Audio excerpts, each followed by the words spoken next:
ओम श्री परमात्मने नमः। अथ द्वितीयोऽध्यायः सांख्ययोगः। संजय उवाच तन्तथा कृपयाविष्टम् अश्रुपूर्णाकुलेक्षणं विषीदन्तमिदौ वाक्यम् उवाच मधुसूदनः। श्रीभगवानुवाच कुतस्वाकश्मलमिदं विषमे समुपस्थितम् अनार्यजुष्टमस्वर्ग्यम् अकीर्तिकरमर्जुन। क्लैब्यं मास्मगमः पार्थ नैतत्त्वय्युपपद्यते। क्षुद्रं हृदय दौर्बल्यं त्यक्तोत्तिष्ठ परन्तप। अर्जुन उवाच कथं भीष्ममहं सङ्ख्ये द्रोणं च मधुसूदन इषुभिः पर्तियोत्स्यामि भूजार्हावरिसूदन। गुरून् हत्वा हि महानुभावान् श्रेयो भोक्तुं वैक्ष्मपीह लोके हत्वार्थकामां सुगुरूनिहैव पुञ्जीय भोगान् रुधिरप्रदिग्धान् न चैतद्विद्मः कतरन्नो गरीयः यद्वा जयेम यदि वा नो जयेयुः। यानेव हत्वा न जिजीविषामः तेव स्थिताः प्रमुखे धार्तराष्ट्राः। कार्पण्यदोषोपगतस्वभावः पृच्छामि त्वां धर्मसम्मूढचेताः। यच्छ्रेयस्यान्निश्चितं ब्रूहि तन्मे शिष्यस्तेऽहं शाधि मां त्वां प्रपन्नम् न हि प्रपश्यामि ममापनुद्यात्। यच्चोगमुच्चोषणमिन्द्रियाणाम् अवाप्य भूमा वसपत्नमृद्धं राज्यं सुराणामपि चाधिपत्यम्। सञ्जय उवाच एवमुक्त्वा हृषीकेशं गुडाकेशः परन्तप न योत्स्य इति गोविन्दम् उक्त्वा दूष्णीं बभूवः। तमुवाच हृषीकेशः प्रहसन्निव भारत सेनयोरुभयोर्मध्ये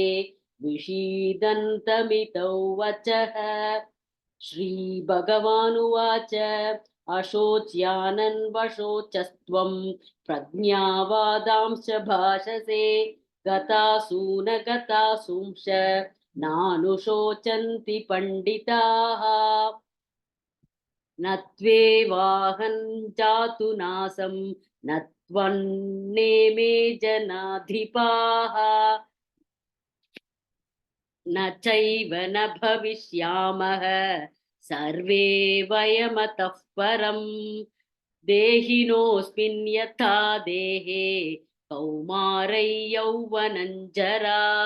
तथा देहान्तरप्राप्तिः धीरस्तत्र न मुह्यति। मात्रा स्पर्शास्तु कौन्तेय शीतोष्णसुखदुःखदाः आगमापायिनो नित्याः तांस्ति दिक्षस्व भारत। यं हि नौ व्यथयन्त्येते पुरुषं पुरुषर्षभ समदुःखसुखं धीरं सोमृतत्वाय कल्पते। नासतो विद्यते भावः नाभावो विद्यते सतः उभयोरपि दृष्टोऽन्तः त्वनयोस्तत्त्वदर्शिभिः। अविनाशि तु तद्विद्धि येन सर्वमिदं ततं विनाशमव्ययस्यास्य न कश्चित् कर्तुमर्हति। अन्तवन्त इमे देहाः नित्यस्योक्ताः शरीरिणः अनाशिनो प्रमेयस्य तस्मात् युध्यस्व भारत ययेनौ वेत्ति हन्तारं यश्चैनं मन्यते हतम् उभौ तौ न विजानीतः नायं हन्ति न हन्यते न जायते म्रियते वा कदाचित् नायं भूत्वा भविता वा न भूयः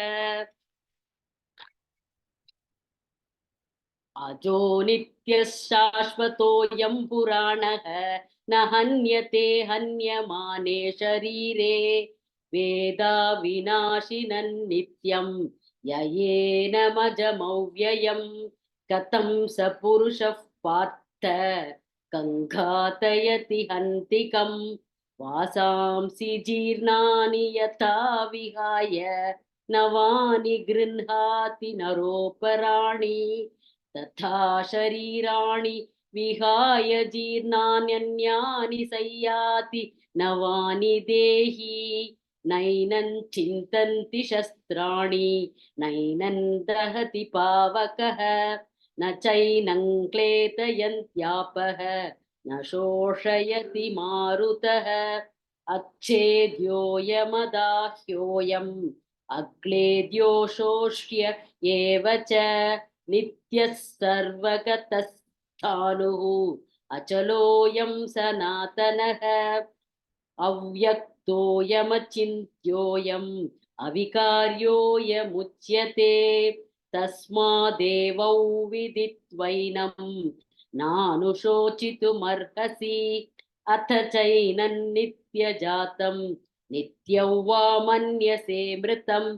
तथापि त्वं महाबाहो नैवं शोचितुमर्हसि जातस्य हि ध्रुवो मृत्युः ध्रुवं जन्म मृतस्य च तस्मादपरिहार्येत्ते न त्वं शोचितुमर्हसि अव्यक्तदादीनि भूतानि व्यक्तमध्यानि भारत अव्यक्तनिधनान्येव तत्र का परिदेवना आश्चर्यवत् पश्यति कश्चिदेनम् आश्चर्यवत् वदति तथैव चान्यः आश्चर्यवच्चै न मन्यः शृणोति श्रुत्वाप्येनौ वेद न चैव कश्चित् देहि नित्यमवध्योऽयम् देहे सर्वस्य भारत तस्मात् सर्वाणि भूतानि न त्वं शोचितुमर्हसि स्वधर्ममपि चावेक्ष्य न विकम्पितुमर्हसि धर्म्याद्धि युद्धात् श्रेयोऽन्यत् क्षत्रियस्य न विद्यते यदृच्छया चोपपन्नं स्वर्गद्वारमपावृतं सुखिनः क्षत्रियाः पार्थ लभन्ते युद्धमीदृशम् अत चेत्त्वमिमं धर्म्यं सङ्ग्रामं न करिष्यसि ततः स्वधर्मं कीर्तिं च हित्वा मां पापमवाप्स्यसि अकीर्तिं चापि भूतानि कथयिष्यन्ति ते व्ययां सम्भवावितस्य च कीर्तिः मरणादतिदृश्यते भयाद्रणातु परतं मंस्यन्ते त्वामहारताः येषाञ्च त्वं बहुमतः भूत्वा यास्यसि लाघवम्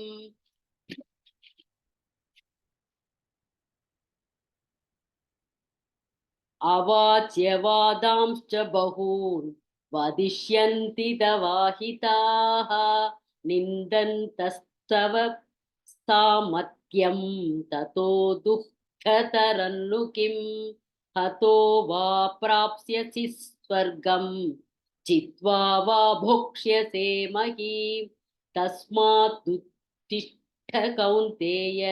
युद्धाय कृतनिश्चयः सुखदुःखे समे कृत्वा लाभालाभौ जयाजयौ ततो उत्थाय युध्यस्व नैवं पापमवाप्स्यसि एषा ते विहिता सांख्ये बुद्धिर्योगे त्वमां शृणु बुद्ध्या युक्तो यया पार्थ कर्मबन्धं प्रहास्यसि नेहाभिक्रमनाशोऽस्ति प्रत्यवायो न विद्यते स्वल्पमभ्यस्य धर्मस्य त्रायते महतो भयात् व्यवसायात्मिका बुद्धिः एकेह कुरु नन्दन बहुशाखा ह्यनन्ताश्च बुद्धयो व्यवसायिनाम् यामिमां पुष्पिता वाचं प्रवदन्त्यविपश्चितः वेदवादरताः पार्थ नान्यतस्तीति वादिनः कामात्मानः स्वर्गपराः जन्मकर्मफलप्रदां क्रियाविशेषबहुलां भोगैश्वर्यगतिं प्रति भोगैश्वर्यप्रसक्तानां तयापहृतचेतसां व्यवसायात्मिका बुद्धिः समाधौ न विधीयते त्रैगुण्यविषया वेदाः निस्त्रैगुण्यो भवार्जुन निर्द्वन्द्वो नित्यसत्वस्थः निर्योगक्षेम आत्मवान् यावानर्थ उदपाने सर्वतः सम्प्लुतोतगे तावान् सर्वेषु वेदेषु ब्राह्मणस्य विजानतः कर्मण्येवाधिकारस्ते मा फलेषु कदाचन मा कर्मफलहेतुर्भूः मा ते सङ्गोऽस्त्व कर्मणि योगस्थः कुरु कर्माणि सङ्गं त्यक्त्वा धनञ्जय सिद्ध्यसिद्ध्योः समो भूत्वा समत्वय्योग उच्यते दूरेण ह्यवरं कर्म बुद्धियोगात् धनञ्जय बुद्धौ शरणमन्विच्छ कृपणाः फलहेतवः बुद्धियुक्तो जहातीह उभे सुकृतदुष्कृते तस्मात् योगाय युज्यस्व योगः कर्मसु कौशलं कर्मजं बुद्धिया युक्ता हि फलं त्यक्त्वा मनीषिणः जन्मबन्धविनिर्मुक्ताः पदं गच्छन्त्य नामयं यदा ते मोहकलिलं बुद्धिर्व्यतितरिष्यति तदा गन्धासि निर्वेदं श्रोतव्यस्य श्रुतस्य च श्रुतिविप्रतिपन्ना ते यदा तास्थ्यास्यसि निश्चला समाधावचला बुद्धिः तदा योगमवाप्स्यसि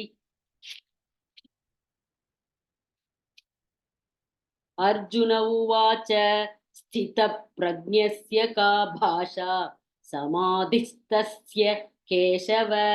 स्थितधीः किं प्रभाषेत किमासीत व्रजेत किं श्रीभगवानुवाच प्रजहाति यदा कामान् सर्वान् पार्थमनोगतान् आत्मन्येवात्मना तुष्टः स्थितप्रज्ञास्ततोच्यते दुःखेष्वनुविघ्नमनाः सुखेषु विगतस्पृहः भीतरागभयक्रोधः स्थितधीर्मुनिरुच्यते यः सर्वत्राणभिस्नेहः तत्तप्राप्य शुभाशुभं नाभिनन्दति न त्वेष्टि तस्य प्रज्ञा प्रतिष्ठिता यदा सङ्गरते चायं कूर्मोऽङ्गानीव सर्वशः इन्द्रियाणीन्द्रियार्थेभ्यः तस्य प्रज्ञा प्रतिष्ठिता विषयामि निवर्तन्ते निराहारस्य देहिनः रसवर्जं रसोऽप्यस्य परं दृष्ट्वा निवर्तते यततो ह्यपि कौन्तेय